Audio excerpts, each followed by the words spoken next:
قبل ما ابدا عاوز اقول لكم وحشتوني جدا يا ابطال. رجعت لكم الحلقه 19 من حكايه روح حاكم الحرب، فلو لسه ما شفتوش الحلقات اللي فاتت روحوا شوفوها الاول علشان تفهموا باقي الاحداث، وصلوا على رسول الله عليه افضل الصلاه والسلام. ويلا بينا نكمل باقي الحكايه. ويانج جون بيضطر يستخدم الدرع السماوي علشان يحمي نفسه وبيصد هجوم تشنن بيه. الكل وقتها بيقول يا له من وغده، مع انه قال انه هياخد قتال عادل الا انه بيستعمل سلاح سماوي. ويانج جون حساله فعلا. ويانج جون بيقول لو كنت قادر على قتل تشنان فمش مهتم لو كنت واخده، وبيستخدم قذائف اللعب السبع سماويه والسيف 13 وانقضاض اسماك البحار وبيهجم بيهم على تشنان. وتشنان بيقول له وفيها ايه لو كنت بتملك الكثير من الاسلحه السماويه، روح للجحيم بس. وبيفادي كل هجماته وبيهجم على الدرع السماوي وبيطيره لورا. ويانج جون بيقول ما كنتش اتوقع انه يكون بالقوه دي. تمام ماشي، انا هوريك طعم روح التعبان القرمزي. وبيظهر هاله ثعبانيه. ووقتها الاميره مياو بتقول هو دلوقتي بيستخدم قوه معدله للمستوى الاول من عالم الظلام. تشنان خلي بالك. وتشنان بيقول لويانج جون انت مش بتتغير فعلا باسلوبك المخادع اللعين ده، وبيستخدم هاله روح حاكم الحرب. وبيقول تمام ماشي. ويانج جون بيقول له انت يا تشنان اللي اجبرتني اعمل كده، وبيجمع طاقه مهوله في المكان كله. وده اللي بيفاجئ التنين ياو شين والاميره مياو، لانه ويانج جون بيستخدم كامل طاقته والاميره مياو والتنين ياو شين والشيخ شان لاو بيحاوطوا ويانج جون وبيقولوا له انت مش مدي لوجودنا اي اهتمام وانتباه.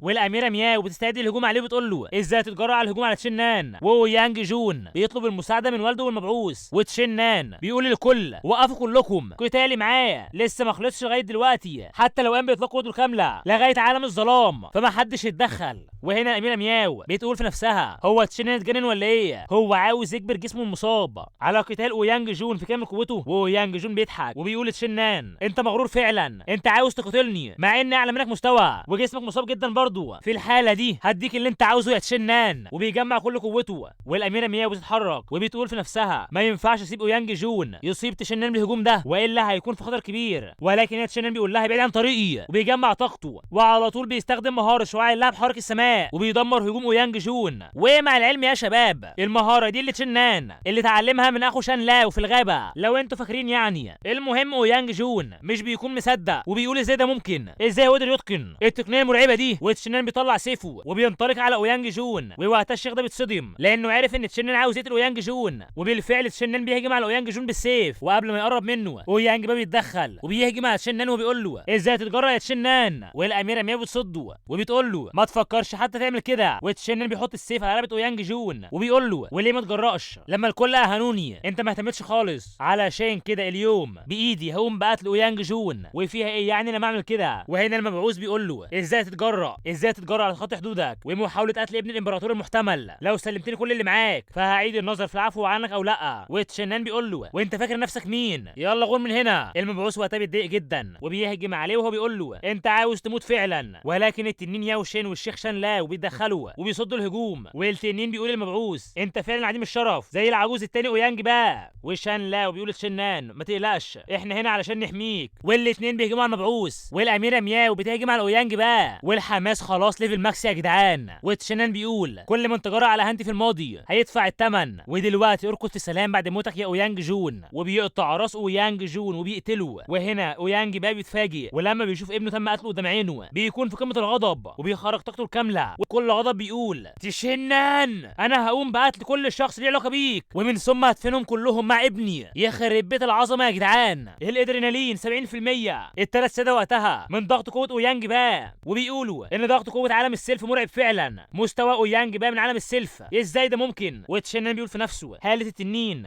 قالت لي ان خلي بالي من اويانج بقى، علشان كده كان لازم عليا ابص خلال المستوى الاول، انا ما خليتش بالي فعلا. وهنا الاميره مياو بتقول لاويانج بقى حتى وان كنت من عالم السيلف فانت مش مؤهل للتنمر على خادمي، وبتظهر هالتها هاله السيلف المستوى السابع. وقتها كل التلاميذ بيتنمروا على اويانج بقى وكلهم بيستهزئوا بيه. واويانج بقى بيقول كاعضاء من طائفه شوان لينج ازاي تجرأوا على عصياني، تبا لكم جميعا. وبيبقى هيدمر المكان كله. والمبعوث بيقول له وقف يا عم، هو انت عاوز كل خططك تروح على الفاضي؟ موت ابنك مش موضوع كبير، انا وانت عندنا اتفاق طويل وهيكون عندك الكثير من الابناء في المستقبل. واويانج بقى بيقول لشان لاو انا هديك فرصه اخيره، سلمني لفافه الامبراطور القاتله وهعفو عن حياتك. والشيخ شان لاو بيقول له ما تتغرش بنفسك. وهنا اويانج بقى بيأمر كل من زهاو فانج ووي تونج ولين شوان يروحوا لمواقعهم حالا. وبالفعل الثلاثه اتحركوا. وهنا الاميره مياو بتحس باللي بيحصل بتقول ده مش كويس. والمبعوث بيقول لها انتوا عاوزين تهربوا دلوقتي ولا ايه؟ وكلهم بيستخدموا عليهم مصفوفه حجز الروح. وبعدها اويانج بقى بيحدف حاجه في السماء وبيبقى ده هو طلسم حجز التسع ارواح. والتنين ياوشين بيقول ايه اللي بتحاول تعمله؟ ازاي تجرى العجوزين دول على محاوله استخلاص ارواحنا؟ والاميره مياو بتقول لازم تكون في نقطه ضعف للتشكيل ده في القاعده، علشان كده يلا نحاول مع بعض نكسرها. والثلاثه بيهجموا على التشكيل وبيحاولوا يدمروه. واويانج بقى بيقول لهم عاوزين تكسروا التشكيله؟ انتم الثلاثه بس استنوا لغايه ما يتم استخلاصكم. علشان كده تقنيه حجز الروح بتستخدم لاستخلاص الارواح، هي مهاره عتيقه يمكنها حجز لهب الجحيم وتحويل الحياه للموت. وبيبص يتشنن وبيقول له تشنان دلوقتي ما عندكش حد يحميك. والاميره مياو بتطمن تشنن وبتقول له ما تقلقش يا تشنان، هم مش هيقدروا يتحركوا علشان التشكيله ما تبصش. واويانج بقى بيقول لها فعلا وبينسخ نفسه لنسخه ثانيه، وده اللي حرفيا بيصدم الاميره مياو جدا. وبتقول ده مش كويس، وبتقول في نفسها لو كان شخص زيه قادر على استنساخ جسمه بالطريقه دي فكده يكون المستنسخ نسخه طبق الاصل.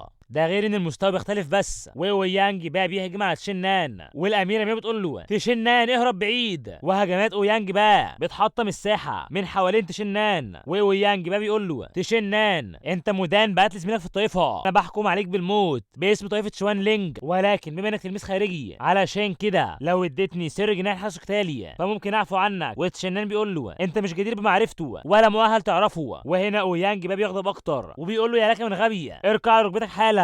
وتشنان بيخرج قوته وبيقول له يا عجوز انت عاوزني اركع لك؟ انت بتحلم. واويانج بقى بيقول له تمام ماشي انت قوي نوعا ما وانت جدير فعلا بلقب عبقري طائفه شوان لينج، ولكن انا عاوز اشوف الى اي مدى هيوصل غرورك ده. وبيهجم على تشنان بهجمات كتير وشياو وتشويون بيقلقوا جدا على تشنان. وتشنان بيظهر من وسط الغبار واقف شامخ في كل هجمات اويانج بقى، وده اللي حرفيا بيفاجئ الكل. وتشنان بيقول له اويانج بقى يا عجوز انت هل ده كل اللي عندك ولا ايه؟ وريني كل مهاراتك يلا. واويانج بقى بيتضايق اكتر من الاول بكتير. وقائد القاعده بيقول له انا معايا كنز خاص اسمه اكل القلوب ممكن يساعدك فعلا. وقائد قاعه العقاب برضه بيقول له قاعه العقاب بتملك عقاب عتيق اسمه ضريبه الدماء، لما تجمعوا مع اكل القلوب فهيخلي الشخص يعاني معاناه اكبر من الموت، حتى اقوى الاشخاص ما يقدروش يتحملوا العقاب ده. واويانج بقى بيقول لهم تمام يلا نعاقبوا عن طريقها. وبيعملوا دوده حمراء والدوده بتخش في جسم تشنان وتشنان بيصرخ من كتر الم فظيع لا يطاق. وسيد قاعه العقاب بيهجم على تشنان وبيقول له في الماضي اتجرأت على قتل ابني واليوم هخليك تدوق طعم العقاب، ومش اي عقاب لا العقاب الحقيقي. واويانج بقى بيضحك وبيقول لتشنان لو عاوز تعيش فاركع على ركبتك وتوسل لمغفرتي. وتشنان بيقول له بمستواك ده بس انت بتحلم. والمبعوث بيقول لاويانج بقى ما تضيعش اي وقت، قوم بيدخل تشنان للتشكيله بسرعه لما يتم استخلاص كل قوته تبقى عذبه زي ما انت عاوز. واويانج بقى بيقول له زي ما انت عاوز يا المبعوث. واويانج بقى بيهجم على تشنان بالكف وبيقول له انت صلب فعلا، لو كملت حياتك كنت هتبقى قوي مع مرور الوقت، ولكنك دلوقتي مجرد نمله. ازاي تتجرأ على قتل ابني؟ دلوقتي انت هتموت. وتشنان بيخرج كل قوته من غير ما يظهر روح حاكم الحرب. ويانج بقى بيتفاجئ وياو شين بيضحك وبيقول له البشر الغبي ده حتى انا ما عنديش الجرأه على استفزازها، ازاي تتجرأ على غضبها كده؟ استنى موتك بقى يا عم. ويانج بقى بيقول له اخرس يا وحش يا غبي انت كمان هترك حالا. وبيهجم عليه هو تشنان، ولكن فجأة بيتم الهجوم بسيف على هجوم ويانج بقى علشان يحمي تشنان. ويانج بقى اول ما بيشوف السيف بيقول مش ده هو نفس السيف اللي من المره اللي فاتت. والمبعوث بيتوتر بيقول في نفسه ازاي ده يعقل؟ هو ليه ظهر فجأة هنا؟ هل يعقل انه لسه عايش؟ وصاحب السيف بيجي وبيمسك السيف وبيقول ازاي تجرأوا على فعل ده كله بيه؟ وبيبقى ده هو اخو شان لاو اللي بيكمل كلامه وبيقول انا هديكم 3 ثواني علشان تلغوا قوتكم والا هقوم بقتلكم مع بعض. اما بالنسبه للطوائف الكبرى فكل قائد القاعات اقتلوا نفسكم تكفيرا للذنوب اللي عملتوها. الاسطوره يتحدث يا جدعان، يخرب بيت الفخامه. وتونج وزهاو فانج الاثنين بيتصدموا لان اللي قدامهم ده هو امبراطور القتل او زي ما بيقولوا الامبراطور القاتل. واخو شان لاو بيقول لاخوه بما انك هنا هل ده يعني؟ وبيكمل في نفسه بيقول ان تشنان حصل على قبولك. والامبراطور القاتل بيبص لشان لاو بابتسامه. وياو شين التنين بيتوتر جدا وبيقول في نفسه منين ظهر العجوز ده فجأة؟ قوته مرعبه بكل معنى الكلمه. واخو شان لاو بيقول لتشنان اجمع شتات نفسك مش مشكله دلوقتي خلاص انا جيت. وتشنان بيقول له سيدي ازاي يعقل انك هنا؟ واخو شان لاو بيقول له ما تستعجلش في السؤال، اولا هوريك عرض مشوق. وبيبص لقائد قاعه العقاب وقائد القاعه الثانيه وبيقول لهم يلا نبدا بيكم الاول. وهوب في اقل من الثانيه بيتم قطعهم والاتنين بيصرخوا من كتر الالم. واخو شانلاو بيقول لهم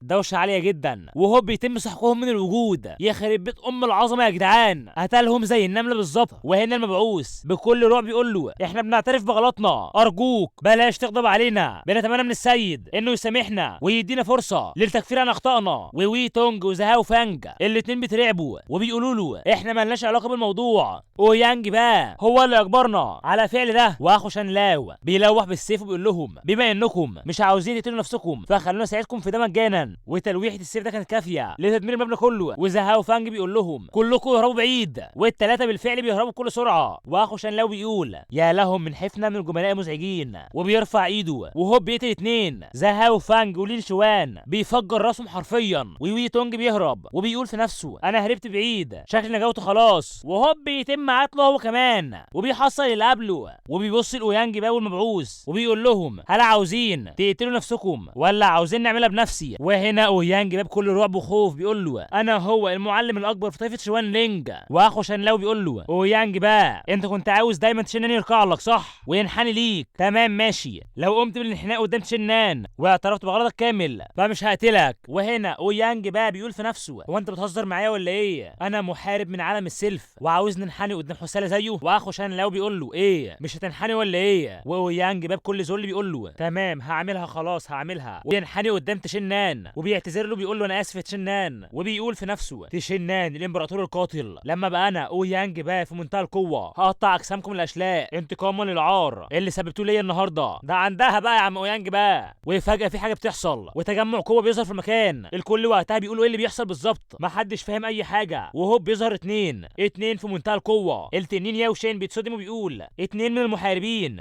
بمستوى يفوق عالم السلف، هم قويان بشكل لا يصدق. والاميره مياو بتقول في نفسها هم في ذروه عالم السلف. والمبعوث بيتصدم اول ما بيشوفهم لانهم بيكونوا المعلم دوان مو وكمان المعلم زهانج فانج. دوان مو اللي في مستوى الذروه بيقول تمام ايه اللي بيحصل هنا بقى؟ والمبعوث بيتوتر جدا ومش بيكون عارف يقول ايه. والمعلم زهانج فانج بيقول تمام ماشي، ليه ما جيتش بعد كل السنين دي علشان تشوفنا؟ وهنا بيكون كلامه الامبراطور القاتل اخو شانلاو. وفجاه بيحصل صدع في السماء وبيخرج منه المعلم ليو فانج، وبيبقى ده المعلم ليو من مدينه النيل المقدسه. وبيقول لاخو شانلاو اخويا ايها الوغد لو ما كنتش قابلتك النهارده كنت هفتكر انك مت خلاص، فين هو الوريث اللي كنت بتدور عنه؟ واخو شانلاو بيقول له انا فعلا لقيت الوريث اللي كنت بدور عنه ولكنه مش عبقري عظيم زي ما انت فاكر. الاسئله بتنتهي هنا، تقدروا تمشوا دلوقتي. والمعلم زهانج فانج بيتضايق جدا وبيقول له تان كينج شان هو انت بتهزر ولا ايه؟ لو ما كانش عبقري فازاي يقدر ينقذها؟ وطبعا يا شباب لغايه دلوقتي احنا ما نعرفش هو بيتكلم عن مين، ولكن في الحلقات الجايه هنعرف. المهم اخو شانلاو اللي بيكون اسمه تان كينج شان بيقول له انا عندي اسباب الخاصه علشان كده ايه اللي حشرك في الموضوع؟ انا قلت قبل كده اني هنقذها وحتى لو عدى مئات السنين فهوفي بوعدي، ولو كنت عاوز تقاتل فيلا نتقاتل، ولكن لو عاوز تفضل تسال الاسئله فانت مش مرحب بيك هنا. وزهانج فانج بيقول له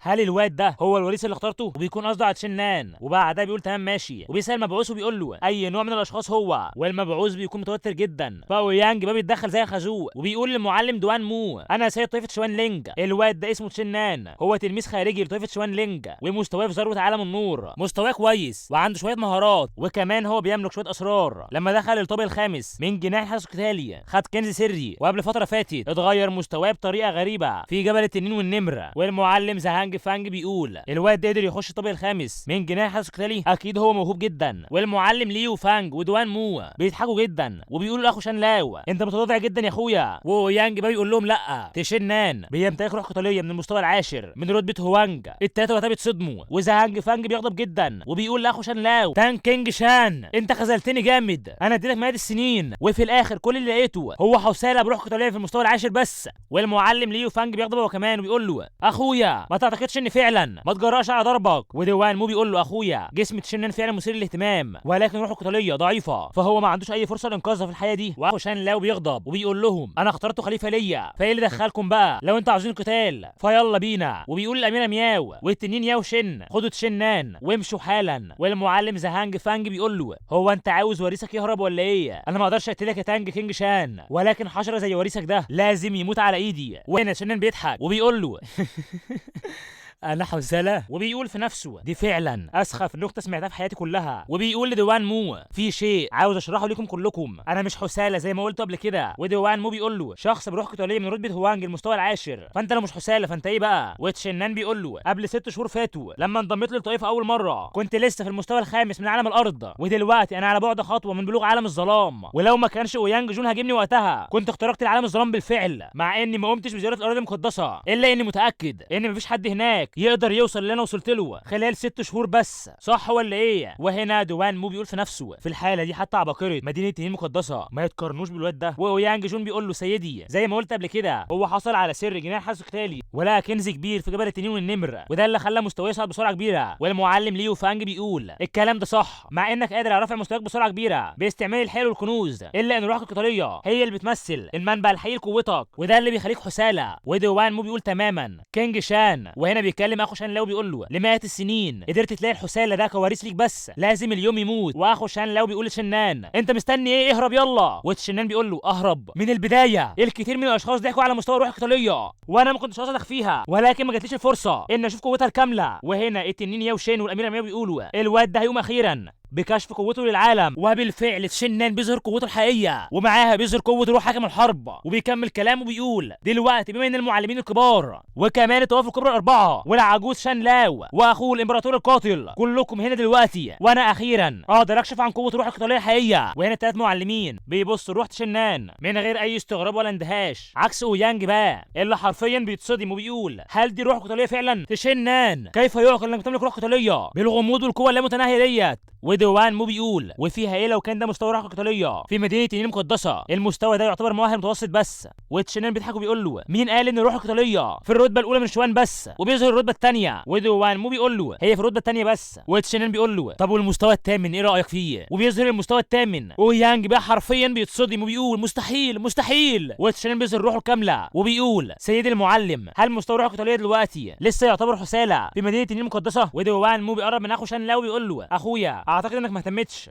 اهتمام كبير خلال السنوات اللي فاتت لاختيار الوريث، علشان كده كنت غضبان جدا وشكلك صوت عليك جامد، انا اسف. واخو شان لاو بيقول له علشان ما اكدبش عليك واكون صادق ما كنتش اعرف ان روح القتاليه في المستوى ده من القوه، انا اخترته لان قام بتدمير حجر القياس في جناح حاسو قتالي، وده اللي حرفيا بيفاجئ المعلمين الثلاثه وبيصدمهم، وعلى طول بيعتذروا لتشنان. والاميره مياو بتقول لهم هل ده هو اعتذاركم ايها الساده الكبار؟ انتوا اتنمرتوا عليه فلازم تعوضوه عن ده. والتنين ياوشين بيطبل وبيقول لها ايوه كلامها مظبوط لازم تعوضوه، اهانتكم ليه اتسببت ليه بضرر عاطفي كبير. والمعلم زهانج فانج بيقول لهم انتوا عندكم حق، وكمان تشنان اتصاب جامد علشان كده هدي فاكهه الحظ. والتنين ياو شين والاميره مياو بيقولوا في نفسهم تشين المحظوظ جدا، الكنز ده غالي جدا برضه. ودوان مو بيقول لاخو شان لاو بما انك لقيت وريثك فتقدر ترجع دلوقتي، انا متاكد ان السيد هيسامحك بعد كل شيء انت عانيت كتير خلال مئات السنين. واخو شان لاو بيقول له لسه عندي موضوع اعمله علشان كده مش هرجع دلوقتي، وبيتوجه لتشنان وده اللي بيستغرب منه تشنان. واخو شان لاو بيركع على الارض وبيقول تشنان ارجوك من فضلك انقذها علشاني، هل انت موافق؟ ده اللي حرفيا بيفاجئ وبيصدم الكل. وتشنان بيقول له سيدي قوم من فضلك انا اكيد بقبل، انت كنت لطيف جدا معايا ولو في حاجه اقدر اعملها عشان اساعدك فقول لي بس وهعمل اي شيء عشان اساعدك بكل تاكيد. واخو شان لاو بيقول له هل توعدني؟ تشنان هقول لك انا عاوز منك مساعده في شخص معين، ولكن المكان ده اسمه بحر الموت والاحتمال الاكبر انك تخسر حياتك هناك، علشان كده حتى لو رفضت فمش هلومك خالص. والتنين ياو شين والاميره مياو بيتفاجئوا اول ما بيسمعوا عن مكان بحر الموت. ودوان مو بيقول بحر الموت هو واحد من الاماكن العشره المحرمه في الطبقه السفليه، ويشاع ان كل اللي بيدخله غالبا بيموت وفرصه النجاه هناك اقل من 1%. وتوضيح يا شباب الشخص اللي اخو شان لاو عاوز يساعده هي بنت بس، خلوا بقى الاحداث تعرفنا بعدين.